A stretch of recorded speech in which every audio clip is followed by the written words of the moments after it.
Hello, and welcome to Baggins Book Summaries. Today we'll explore the exciting events of the journey over the Misty Mountains described in Chapter 4 of The Hobbit. Join Bilbo Baggins, Gandalf the Wizard, and a company of dwarves as they face dangerous weather, falling boulders, goblins, and other obstacles on the way to the Lonely Mountain.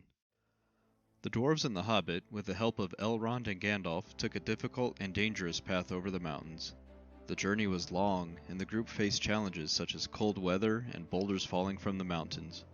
Despite the initial high hopes of completing their journey by the next autumn, their progress was slow.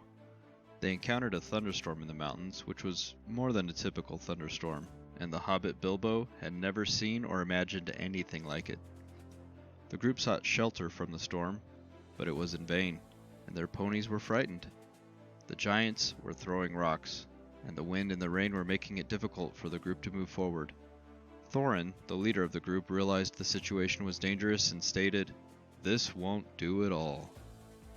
Fili and Kili go out to look for a better shelter for their group, and they find a dry cave, but they only explore it briefly and report back to Gandalf. The group moves to the cave, and Gandalf inspects it with light from his wand. The group is tired, and with the exception of Bilbo and his nightmares, falls asleep.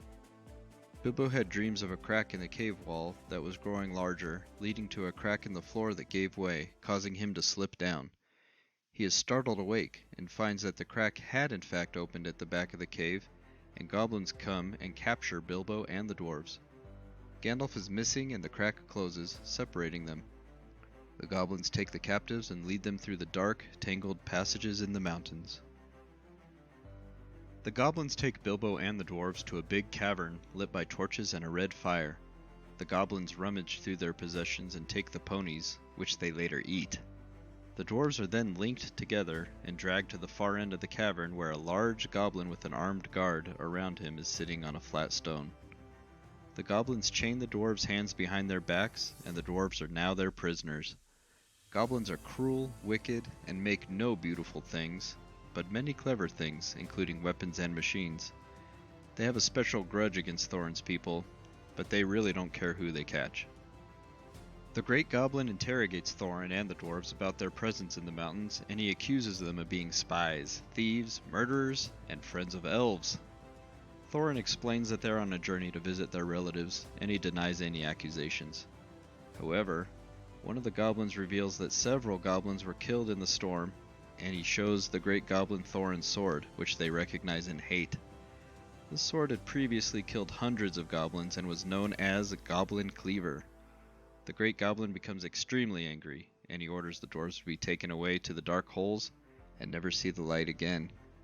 Just as the Great Goblin is about to attack Thorin, all the lights in the cavern go out, and a tower of blue smoke rises to the roof.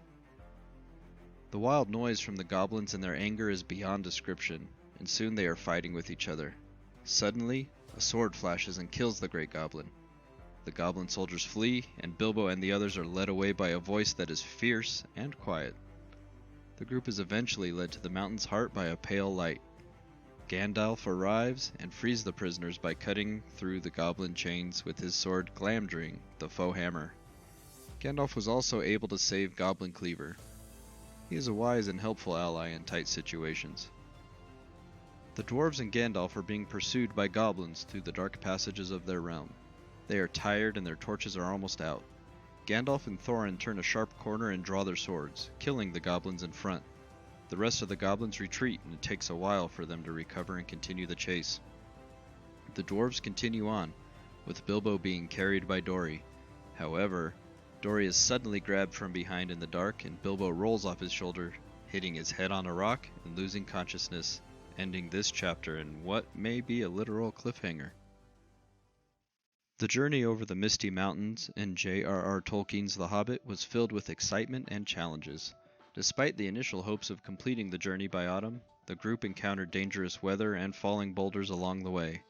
When they sought shelter from the thunderstorm, they were captured by goblins and taken to their cavern. With Gandalf's help, the group was able to escape and continue their quest to the Lonely Mountain, pursued by goblins through the dark passages. The group's encounter with the Great Goblin led to a fierce and dangerous situation, but with Gandalf's help and the killing of the Great Goblin, they were able to escape and continue their journey. Despite being pursued by goblins, the group eventually made it out of the dark passages and continued their quest. But what about Bilbo? We hope you enjoyed this episode of Baggins Book Summaries and look forward to the continuing adventures of Bilbo and company in The Hobbit. If you did, please give us a thumbs up, leave a comment, and let us know what you think. Don't forget to hit the subscribe button and the notification bell so you never miss an episode. We have many more exciting adventures from Middle-earth to share with you, so stay tuned. Also, feel free to leave any recommendations in the comments for future books.